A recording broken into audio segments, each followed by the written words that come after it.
Greetings to all those who are confined behind the walls of their home, like me.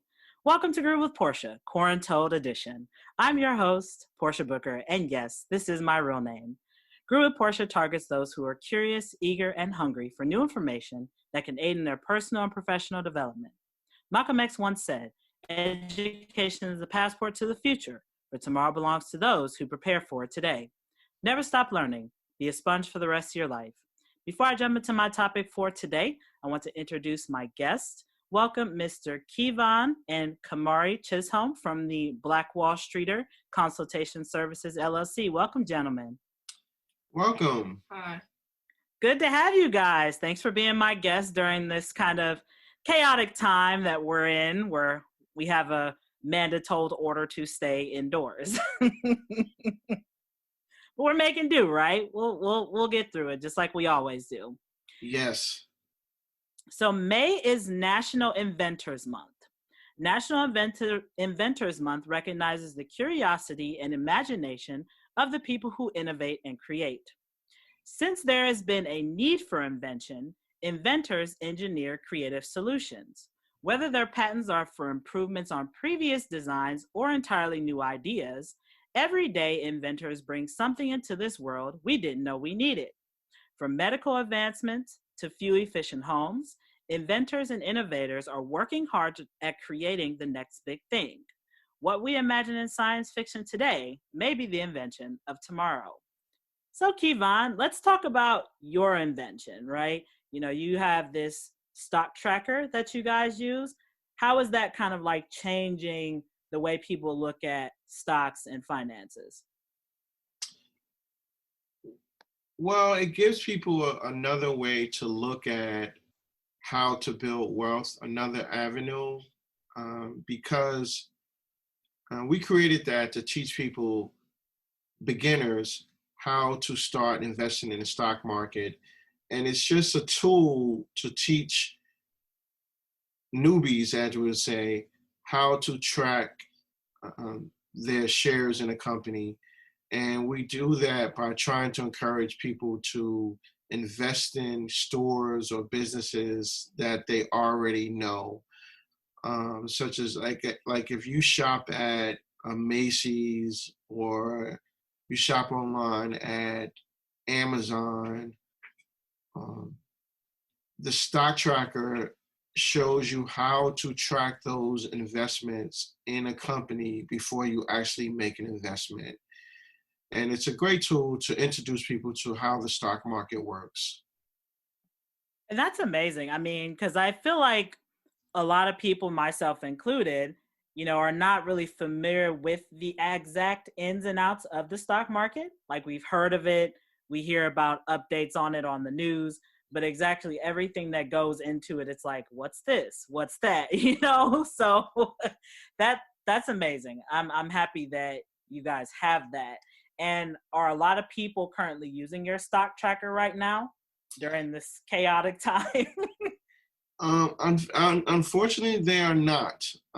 We've been trying to, during these times, to try to encourage people to use it.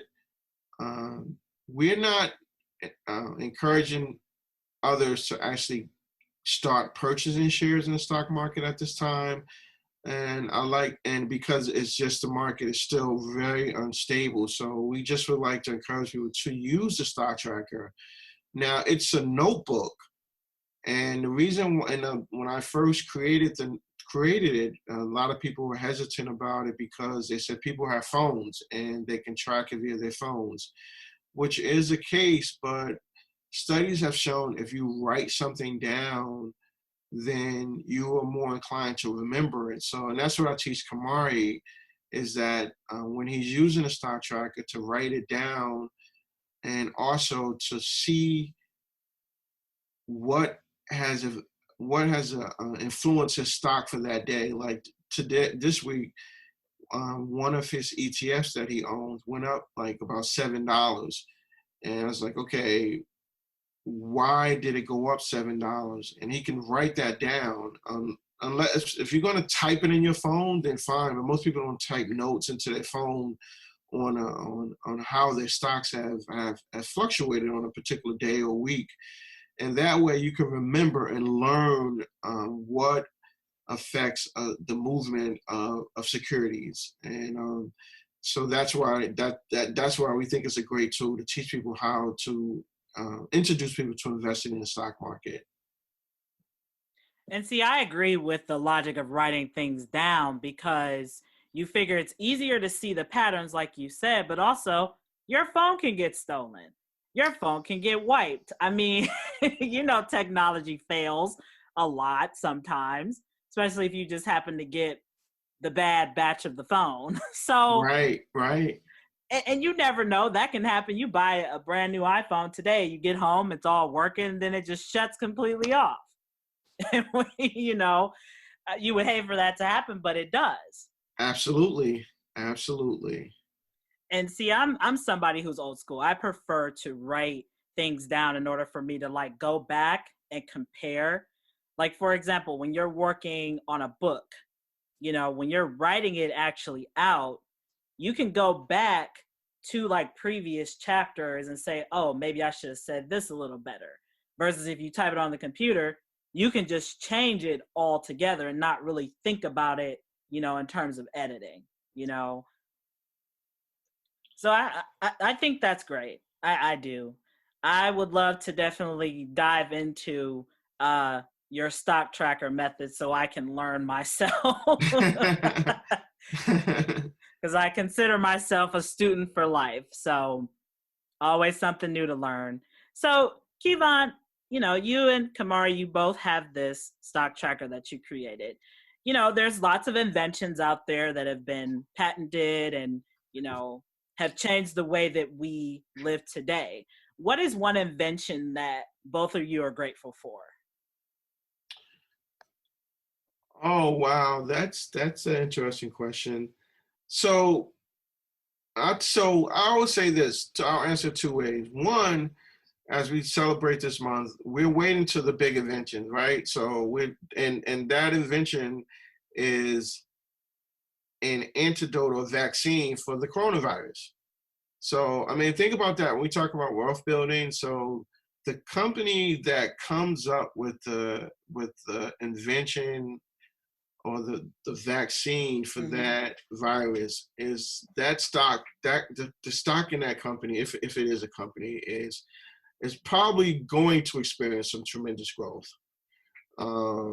So I always, in fact, we a few years ago, Kamari's 13 now, so he's about 7. We sent him to a camp 3 years in a row called Camp Invention, which teaches kids about intellectual property, and that's basically what we're talking about: patents, trademarks, copyrights. It's a type of intellectual property. And I think it's very important because that's a great way for one to build wealth by inventing something. So the second part, to answer your question, one, and this involves Kamari, is a great invention that that we that positively affected us in a fun way, is that the invention of the Super Soaker water gun. Yeah, so that and that invention was by an African American man, and it sold over $1 billion. It's earned over $1 billion. And so when Kamari was young, we used to play with the gun just around the house and just shooting water at each other, having fun at different cookouts. So. But there's tons of other ones. I could say different type of medications that I've used, sneakers, and as a trade marketer, I come across a lot of inventions because they sort of when a person invents something, they apply for a trademark also to protect the name or the brand of that particular invention. So.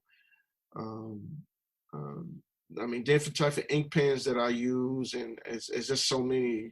Apple, for example, I'm an Apple fan. Apple computer is one. So,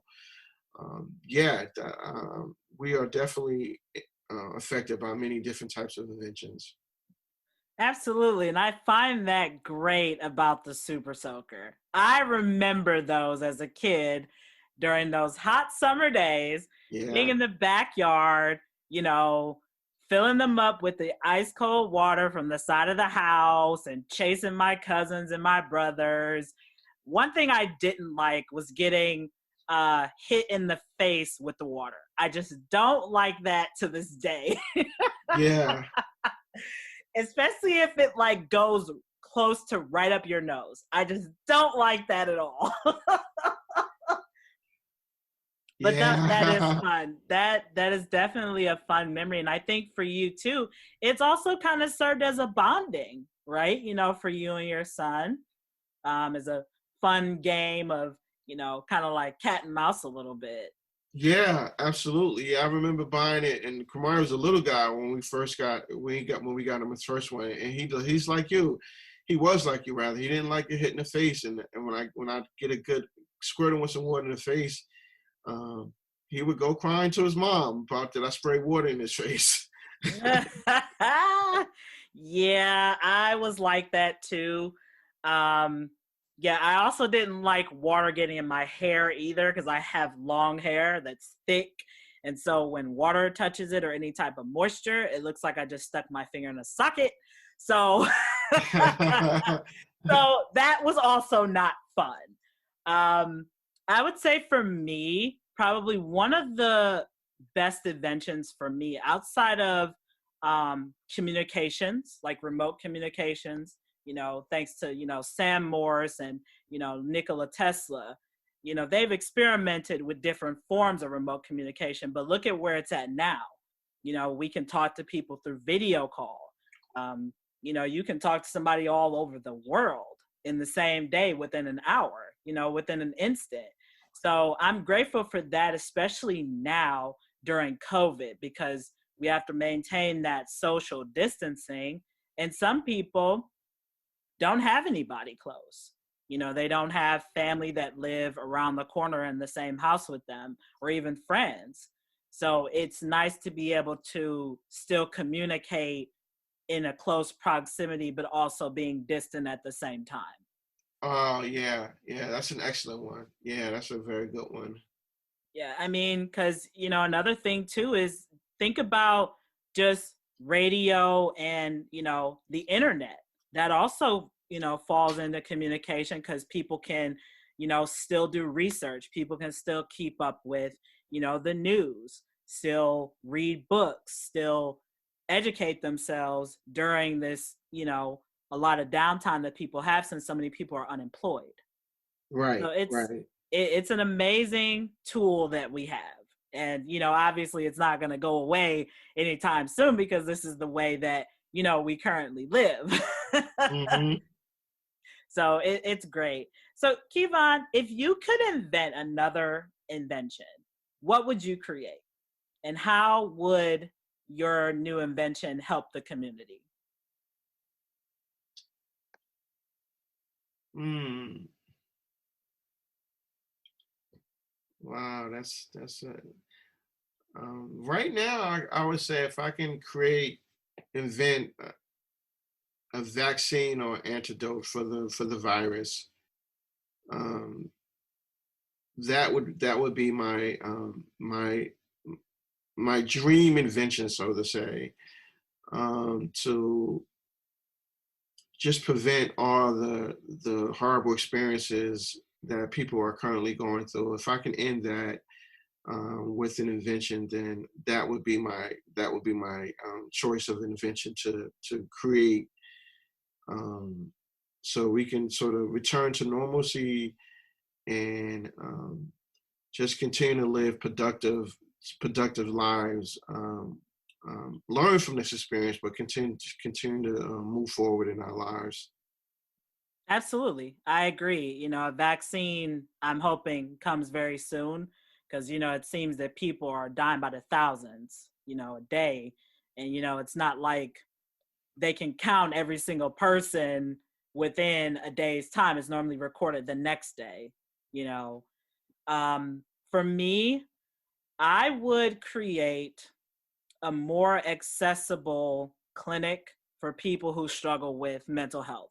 Because a lot of my friends and people who I know that are struggling with their mental health, you know, they're kind of like in limbo, you know, because even though they have Facebook, Instagram, you know, their cell phone texting and all that, they still feel that void because they're not close to people in actual real time, in real, you know, in person. They're still distant. So I would love to be able to create more accessible mental health services for people because I'm passionate about mental health and mental illness is real. And, you know, we need to make that an open conversation and not just something that's continued to be taboo. Yeah, that's a good one. Yeah, I have friends. In fact, my niece has been experiencing a lot of anxiety due to the current environment, and she's been struggling a bit. I just checked in with her yesterday, and she said that she has some good days and some bad days. But so I definitely agree with you. That's a very important issue. It is. So, Kevon, you know, how is COVID kind of impacting your business currently? It has definitely had a detrimental effect on our business.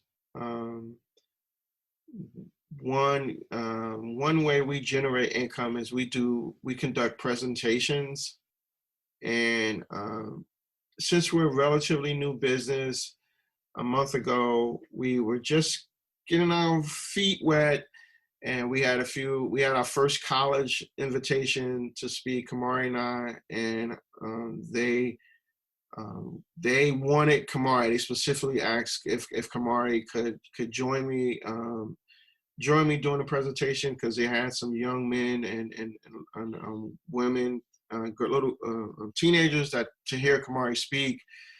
And I was actually at a conference in Charlotte, speaking to. I was looking to speak to teachers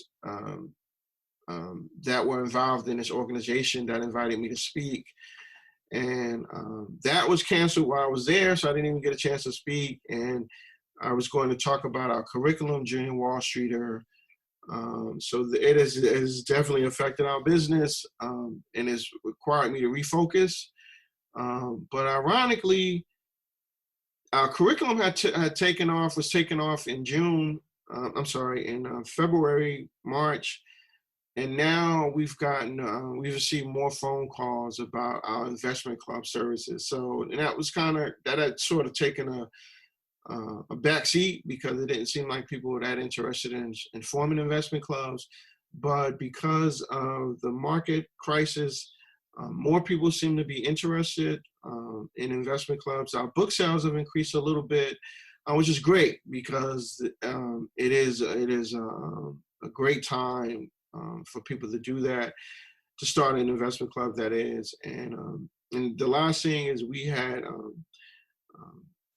we were on the verge of entering 2 contracts for after-school programs to use our financial literacy curriculum, and both of those have been put on hold. So we are in some challenging times for our business. I agree. I mean, especially now when, you know, so many people are unemployed as well. Yeah. But it sounds like you guys have been, you know, kind of doing pretty good though. You know, that, you know, people are interested in the investment clubs and also your, you know, your financial literacy information. So I guess, you know, it's kind of like you get some, you lose some, but at least, you know, something is better than nothing, right? Yeah, you can look at it that way. We'll take that. We'll take that for now. Yeah. I mean, a little something is better than a whole lot of nothing, is what my great grandma used to say. So that's how I look at it. So, Kevon, you know, let's kind of dive in to finances, right? So people have lots of time on their hands due to being unemployed. You know, a lot of people are also playing the role of being parent, teacher, you know, spouse, all those things above. How can people take advantage of learning about financial literacy right now? So I think this is the perfect time for people to take the opportunity to become more financially literate. Um, as you mentioned, some parents are home with their kids, and we are one of them. Kamari's home with us, and you can try to educate yourself, your family, by reading as much literature as possible. There's tons of literature on the internet, even on our website, about budgeting, uh, learning about the stock market, learning about insurance. Is just a whole lot of information out there that you can sit down with your family and learn about why these specific skills are required. And the reason they are required and necessary is because you make better financial decisions. And we have board games. We offer one board game that you can play with your family to learn about real estate investment. And the board game is the Black Wall Street game. It's not associated with us, but we've teamed up with the manufacturer and creator of that game, actually the inventor of that game, and it teaches you about Black Wall Street and the history of it, and it teaches you about investing in real estate, teaches you about starting your own business. So there's some sort of interactive activities and fun things you can learn, take this opportunity to learn about why financial literacy is so important. It is just a very important skill to have, and it just affects your decisions that you make. And you can use this time to take advantage of that. And that's why, as we talked about earlier, learning how to track investments is just perfect this time now, because the stock market is very low. It's had some movement forward the last 2 weeks, but you can use this time, even if you don't have any money, but you can educate. You can still, I believe you can be wealthy in knowledge and information. And that is just as important as having money. Because if you have money and don't know how to use it the proper way, then it's like you're poor anyway. Because if you spend it unwisely. I agree. You hit on a lot of good points there, Kevon. Let's back up a minute. You were mentioning about lots of literature out there where people can, kind of learn about financial literacy. Is there one that you prefer, that you look at quite often? I don't really look at anything in particular because a lot of the information we have on our website, financial literacy information. And There Kevon, can is, you list your website, for our listeners, just in case if they want to check your website out and get some more information? Sure. The website is www.thebblackwallstreeter.com. And on our website, we talk about budgeting, definitions of investment clubs, ETFs, mutual funds, stocks. We list a whole lot of information that would help a person learn how to become more financially literate. Like budgeting is a real issue. A lot of people don't know how to budget, and I grew up in a household that I was not. My mom raised my brother and I alone, and she was not very skilled at budgeting at all. And so that basically financial literacy was passed down on to me. And when I did get some money, I did not spend it wisely, and I had to teach myself to become more financially literate. So now I could sort of break the cycle and pass that on to Kamari, so that he will be financially educated, and that's what our purpose of one of the purposes of our company is to teach kids and adults to become more financially literate. Absolutely. And that's excellent. That's a good point you bring up about budgeting, because I think so many people struggle with that.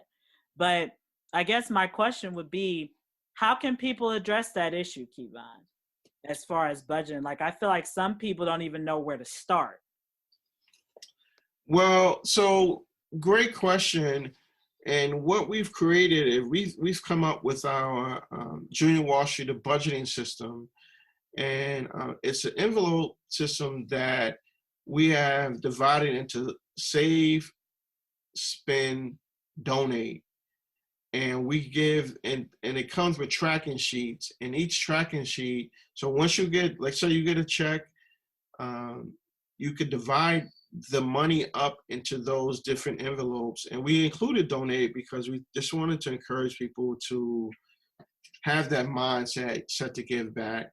And even if it's $1, Kamari does it, and he may give it to our church or he may give it to a charity.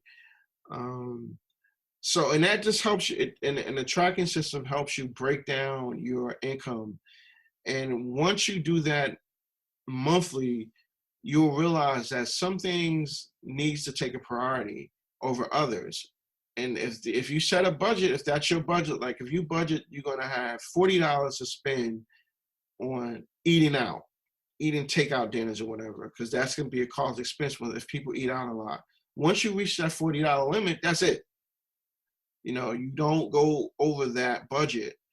And if you have money in the next month and you want to go out a little bit more, you want to increase it if you have the money. If you have $5 or more. So you have to be really stringent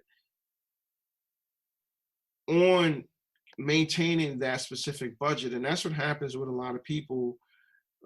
They go over, if one, they don't set a budget, or they go over the budget that they have.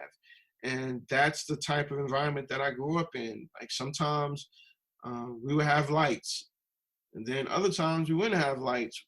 Sometimes we'd have cable. And there were times we didn't have a place to stay. And part of that was because my mom did not know how to budget. And so things took a sacrifice because she was not aware of that. And once you learn how to budget, that's the starting point. You can make better financial decisions once you understand how that works. Absolutely. I agree. And I'm learning how to do that myself. Like, that's why I'm glad that I'm having, having this conversation with you, because I think right now is a good time for people to kind of slow down and take advantage of it, before the economy picks back up and goes back to semi-normal. So I totally agree. It's just, this is the time to sort of get your finances in order. Even if you don't have money, but just looking at what you had, like at this time, looking at what you will have in the future and how you can plan for that now for later. It's all about preparation and planning. And once you're able to do that and stick to those goals, then you'll be better off in the long run. Yes, and that's what, people should be thinking about is for the future, not just temporary fixes or temporary gratification. Like there was a story on the news the other day, I guess here locally in Cleveland, that there was a group of people, like 200 something people, standing outside of a shoe store waiting to purchase Jordans. And I'm thinking in my mind, A, I hope that all of you guys had masks on. B, I'm also hoping that you're using the 6 feet rule. C, if you're unemployed, why are you standing in that line? Why are you wasting money on Jordans that are minimum 150 and up when we're in the middle of somewhat of a pandemic and people are already struggling as it is? So it's more so like getting into that mindset, like you said, changing the way you think and kind of like discipline. I think that's also what it takes is discipline to delay the reckless spending and the wants and the needs. I totally agree. That's very key. Discipline, it's probably one of the most important factors, is because once you're disciplined to control your spending habits, then everything will flow from that. You'll be better off to make more productive decisions. Kevon, a lot of people, have been able to qualify for that $1,200 stimulus check. What suggestions would you make or recommend to people on how to either invest it or spend it wisely? So my first suggestion for people that are receiving a stimulus check is, the first thing I would do is make sure you have an emergency plan. If you don't have any money, if you don't have an emergency budget, emergency fund, I'm sorry, plan, I said plan, emergency fund, then I would be very careful about spending that money. So, and an emergency fund is savings of 3 to 6 months of your expenses, in case of such of a disaster event as we're experiencing. So if you receive a stimulus check and you don't have an emergency fund, then I would use, if not all of that, at least most of it, to put aside for future event.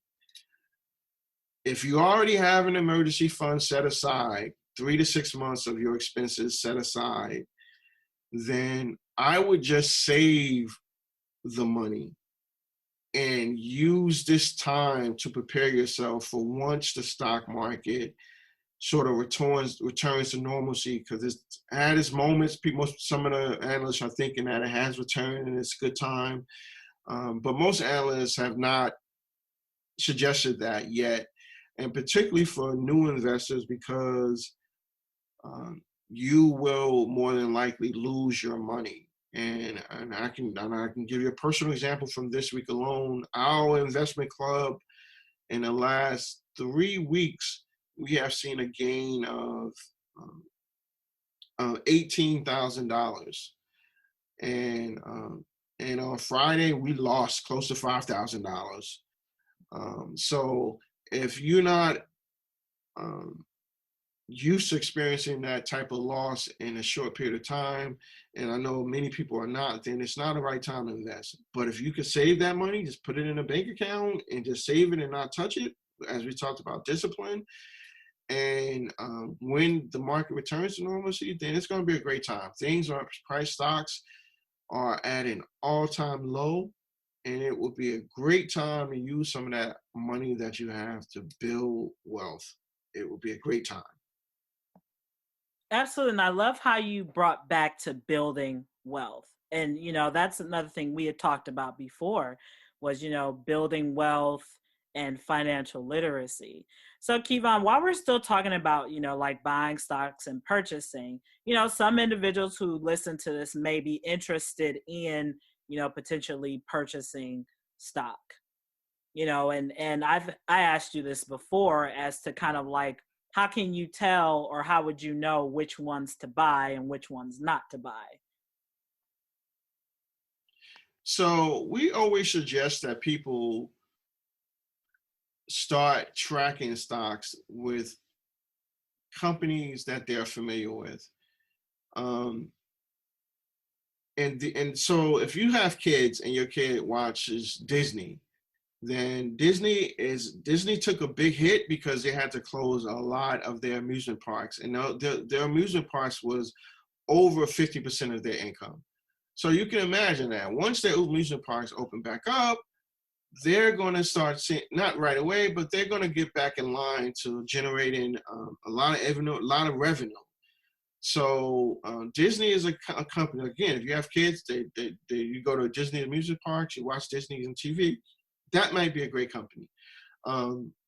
Netflix. If you're home now and you have Netflix and you're watching a lot of Netflix, downloading streaming movies, then it might be a great company. Now, Netflix is a tricky one I wouldn't say invest in Netflix, but I would say it's good to track because it's over $400 per share. But Netflix, there are several ETFs that owns Netflix. In fact, 2 weeks ago, actually, I'm sorry, 3 weeks ago, we bought, Kamari bought an ETF that owns Netflix as one of their companies. And before Friday, he saw over $100 of growth in those 3 weeks. And that's great, that he can experience that type of growth over a short period of time. So again, it's really hard to say like Macy's. If you shop at Macy's, Macy's is below $5. There's been some talk about possibly Macy's going bankrupt, which along with other retail stores. Not sure if it's true or not, but again, Macy's was a pretty decent company. May not be the best real estate company, not real estate, retail company, but if it's something that a store that you would normally shop at, I would focus on those companies. Now, when it is time to buy, you'll see that when it's time to buy, the market will kind of show you like, okay, this company financial situation is changing. This is a good opportunity. And the last company I said is like Amazon. Like we use Amazon a lot. Amazon released their first quarter results on on Thursday. They weren't the best, but again, we recognize that actually it was great considering the environment. And but they took a hit because and this is again, it's like how you learning about the market. If you follow this stuff now, like just taking some notes. So Amazon stock took a hit because they are going to focus a lot of their revenue, their profits on trying to find a cure, antidote for the coronavirus. But that's not a reflection of their sales or their revenue that's coming in. So it is, I mean, I'm telling you, I'm glad people are interested in starting investment clubs because this is going to be a great opportunity to improve your financial situation. If you're saving and educating yourself during this time, I just will add, with that stimulus check, if you're able, I would save it and get 20 other people to start an investment club. And you can use a portion of that to start your investment club. Absolutely. And more info on the investment club is also on your website, right, Kevon? Yes. Excellent. Kevon, is Kamari there? Yes, he is. He's right here. Okay. Can I ask him some questions? I'm sure that there's some of our young people who are listening that, are curious as to, with Kamari being a younger person and involved in this type of, business. It'd be nice to hear from him. Absolutely. He's right here, willing and able to participate and answer some of your questions. All right. Kamari. Hi. How are you, young man? Good. How are you? Living the dream. So just kind of what inspired you to get involved with the business with your father? Well, like one day a couple of years ago, I was watching a YouTube video and I saw a cool Lamborghini on the video. So I asked my dad if he could get me the car when I turned 16. And he said he wasn't going to get me the car, but he would show me how to invest in the stock market. So when I'm old enough to drive, maybe I'll be able to buy it myself. So my mom and dad gave me some money to start investing. And at first, I wanted to buy Nike, Under Armour, Amazon, and Dick's. Because a lot of those companies I use every day. I wear a lot of Nike and Under Armour. I shop at Dick's to get some of my sports gear. And Amazon, I buy a lot of stuff from Amazon. But after doing some research, I decided to buy Zoomies and FDS, which are similar retail companies to Nike. And I bought Charles Schwab, which I no longer have, but it was an ETF that owns stocks in shares in Amazon, Facebook, and Google. So since I couldn't buy Amazon directly, I bought an ETF that owned Amazon. Wow, that's amazing. And I'm glad to be able to have you because, like I was telling your dad, there's a lot of young people around your age and maybe some older that may get inspired from hearing this from you. You know, that your father, and both of your parents have kind of like taught you so much about being financially literate, considering the background that your father had. Mm-hmm. So, Kamari, why do you think understanding finances is important, not just today, but just for young people as well? Well, I feel like so you know how to manage your money early because like a lot like you need money to like live and like you need money to get a lot of places. Like the USA is basically run by money. So you got to know how to manage it early. Cuz if you don't know how to manage your money then you're just going to end up wasting it on a ton of stuff that you don't need and then you look at it and you spent your money on shoes instead of stuff that you need like food and water and shelter. So it's just good to know how to manage your money at an early age so when you get older it's not such a rush to know this information. Absolutely. You hit a lot of strong points there. And the story that I mentioned earlier about all the people standing in line getting Jordans. Mm-hmm. You know, Kamari, how do you refrain from spending any money that you get recklessly? What's your strategy for discipline? Well, normally, first I have the envelopes that my dad told you about earlier. And so when I get my chore money, so say I get $20 from chores, well, I'll put like 10 of it in the save, 5 in the spend, and 5 in the donate. But if I get $20 and I put that in the stock market, then I could double that money in a week or two. So knowing that if I get $20 and I can make $40 in less than a month, then I refrain from spending it because I can make more money. By the way, there's no guarantee you could double the money. So, but like ETF QQQ has been doing well lately. Yeah, but that's right. It's doing well, but that's not a guarantee. So I don't want people to misunderstand that. That it's no guarantee he'll double it. He just had some good luck the last 3 weeks. Nothing wrong with that. Absolutely nothing wrong with having some good luck. Well, thank you, Kamari and Kevon, for giving our listeners some food for thought, financial food for thought. You know, because we all have to make money. That's the way that we live, you know.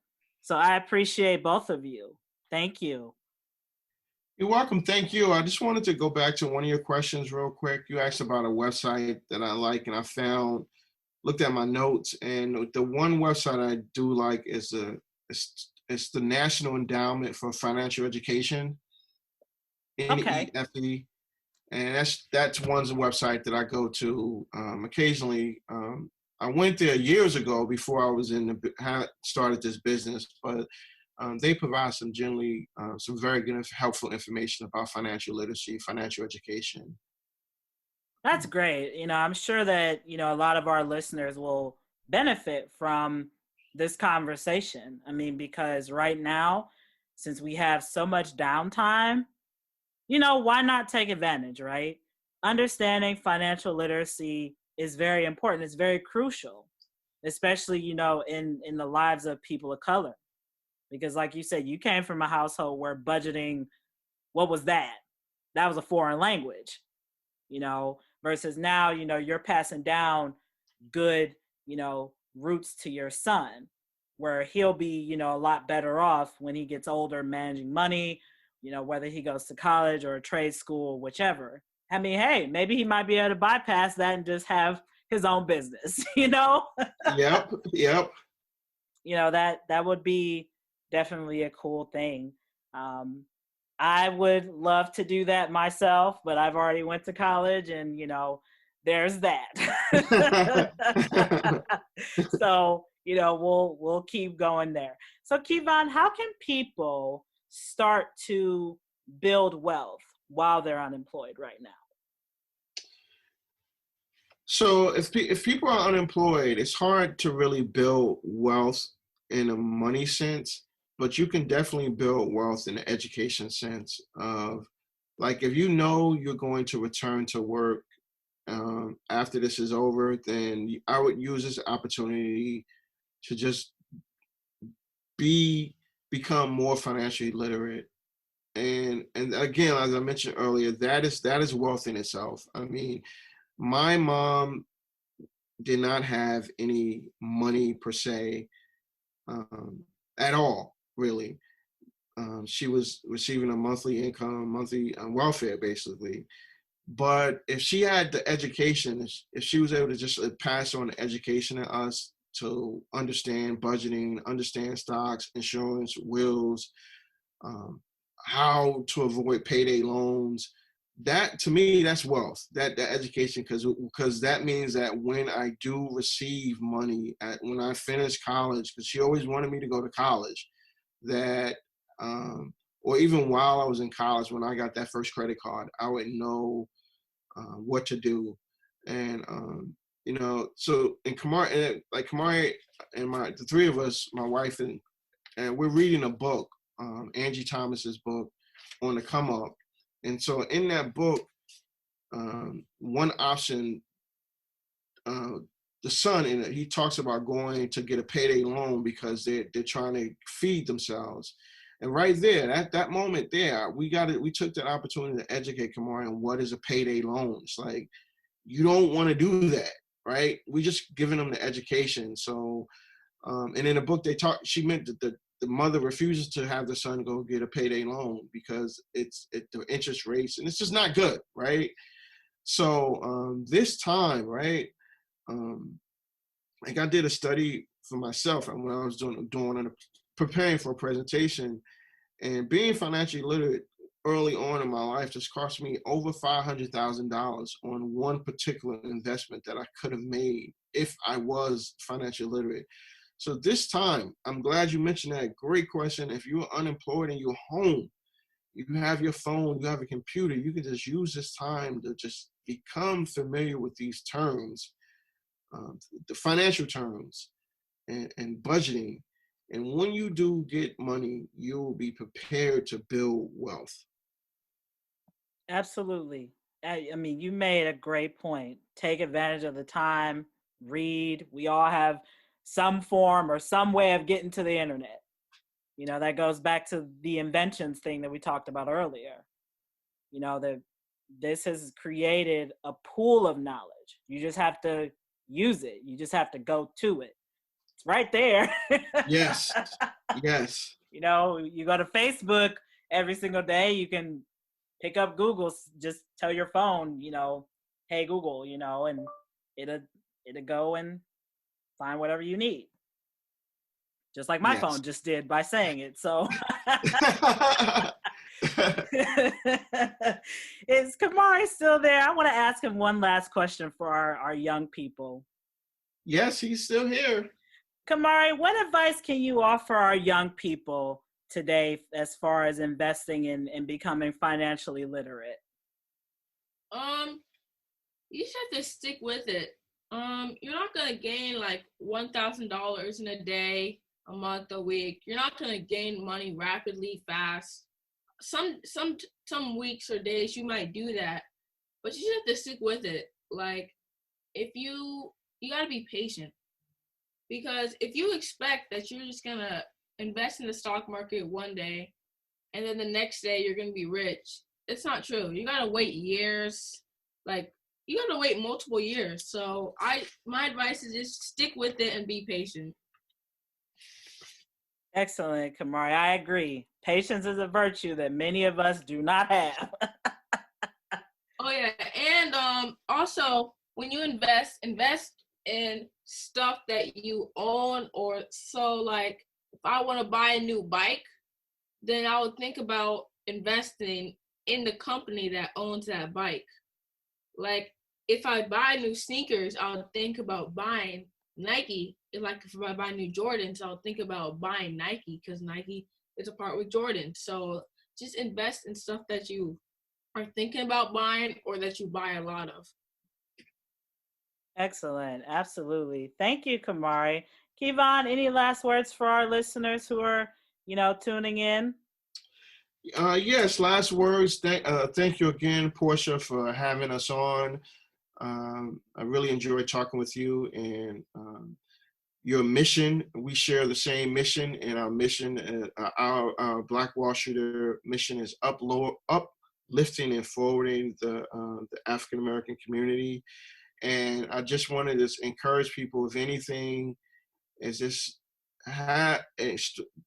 use this opportunity to also create investment clubs, or to think about it. Don't have to meet with people in person. You can meet with people via Zoom. Just get in the planning process. We have the ebook out, Financial Legacy, Building Wealth Through Investment Clubs. As Portia mentioned, another way to build wealth is starting an investment club. And that helps you pool your resources with others and decrease the risk of investing in the stock market. 90% of the wealthiest people have made their money some way, shape, or form by investing in the stock market. And we, as people of color, need to get on board and start investing in the stock market, either individually or as a club. I would suggest a club. For those of us that are less fortunate, you can start an investment club and then just invest $50 a month, $25 a month, whatever the club minimum is. And that way you can start to build wealth and change the trajectory of your family by participating in an investment club.